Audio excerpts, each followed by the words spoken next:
The theme of all of that for me is the collaborations that you've formed throughout. That's how you got to where you are now. Yeah. Collaborate, the networking, actually, relationships, like talking to people. And Yeah, 100%. And like, as you know from probably talking to me, I'm incredibly social. I love talking to people.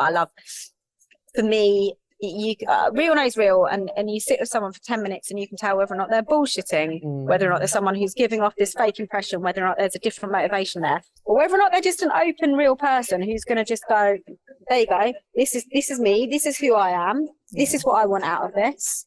And those are the people that I'm looking for. Those are the people that I want in my life. People who are positive, who, when negative things happen, either just shake it off and push it away, or else go, how can we turn this into a good thing? Yeah. You know, and people who can do and who do want to do.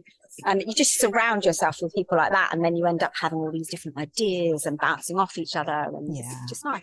That's it. It's so important, isn't it? And I, again, kind of like drawing it back to the whole reason we're wanting to do this is so we can create that positive community to go, this, you know, there is this gap and we want to help fill it, because we do love working with dogs. We love working with the people aspect. We love getting to talk to people like you. We love the social side of everything, and actually just having those open conversations. And there just genuinely doesn't seem to be a place that exists for that. And it's like people have become scared of telling the truth. Yeah, and I don't really understand it. Like, and I try so hard. And I was talking earlier about those boundaries I put in. Generally speaking, I try and see myself on social media, on like the pages and stuff now. I see myself as a content creator.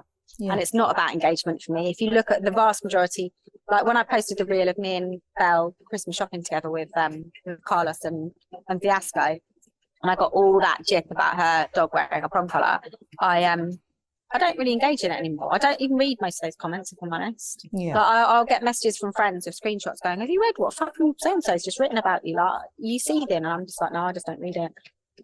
I genuinely speaking, I really do live my life looking for things that I like. Yeah. That's what I do. I look for things that I like. And if there's something that I don't like or makes me feel a certain type of way, I'll try and try and get it out of my life. I just don't want it in my life anymore. Yeah. Such a good way to be, isn't it? Yeah. And I think you've got to see social media like that. And I think that if you're able to do that, then I think as humans, we just have to say to ourselves, it should always be about truth. I get a lot of dog trainers who say to me, like, I feel really shit because I've just advised my client to do something that, if I'm honest, I would never do with my dog. And I'd say, well, what would you do with your dog? And you go, well, I just tell them to I just tell them not to do it. Like, about 2 weeks ago, I got if I'm going to be more specific about it, I got an email. It's a good example of this, of a trainer who said to me, I've got a client whose dog's counter surfs, and I've just put them on a differential reinforcement schedule of other behaviour. So they're using a treat and train, they've bought a treat and train, they're putting it in the kitchen, and they're doing it on time contingents, like you said. So they're doing like 30 seconds and then a minute. As long as the dog doesn't counter surf, it gets a treat. If it does counter surf, then it doesn't get a treat. And she said, but if I'm honest, I can see this is going to take weeks for the dog to realise what's going on. And I feel shit, she said, because I would never do that with my dogs. And I said, well, how did you fix your dogs from counter surfing? She said, I just got them by the collar when they did it, and said, no, put them on the floor again. And I said, and why didn't you say that to your client? She said, because I feel like I'm not a positive trainer if I say that. And like, I'm like, people have got to stop being hung up, not just on the positive training thing, but just on any of these labels, any of these pressures to be a certain way, and just be honest. Yeah. Like, above everything else, be yourself and be honest. Yeah. Love it. I think that's like, the best bit of advice anyone can give, actually. So with that then, let's go. So aside from the honesty thing, or maybe that is the honesty thing, would that be then your one biggest tip then to give to the dog profession at the moment, in terms of falling in love back in their business, doing something that they love, that they're good at, all of that? What would be the one thing that you should say everyone should be concentrating on the most? Oh, those are two different questions for me. So everyone should be concentrating on being good at what your clients want. Yeah.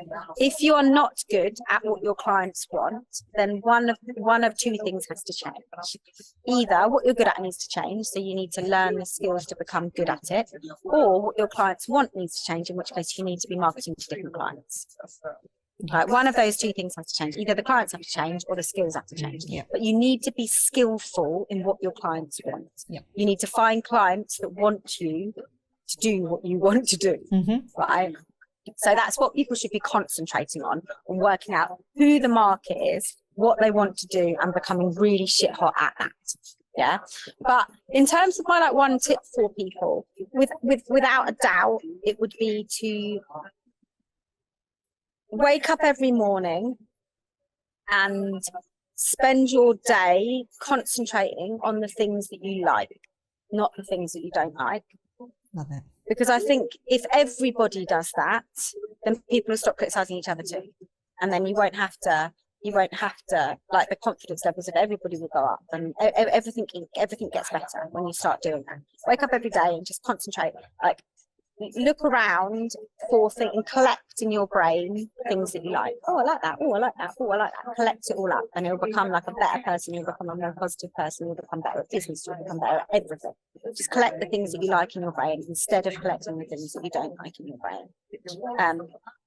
And in terms of specifically the dog behaviour and training industry, if everybody could be 20% more authentic and 20% more honest, the whole of the industry would change for the better. Yeah. Love it. Absolutely. Yeah. One last question for you then. Who do you know that would make an awesome guest on this podcast to spread our message even further? Well, if you haven't already thought of him, then Craig Ogilvie for sure. Like, he's definitely someone who you should get on here. He's been doing a lot of mentoring stuff that's really, really good. What he does is almost leans more towards life coaching, I think, than anything.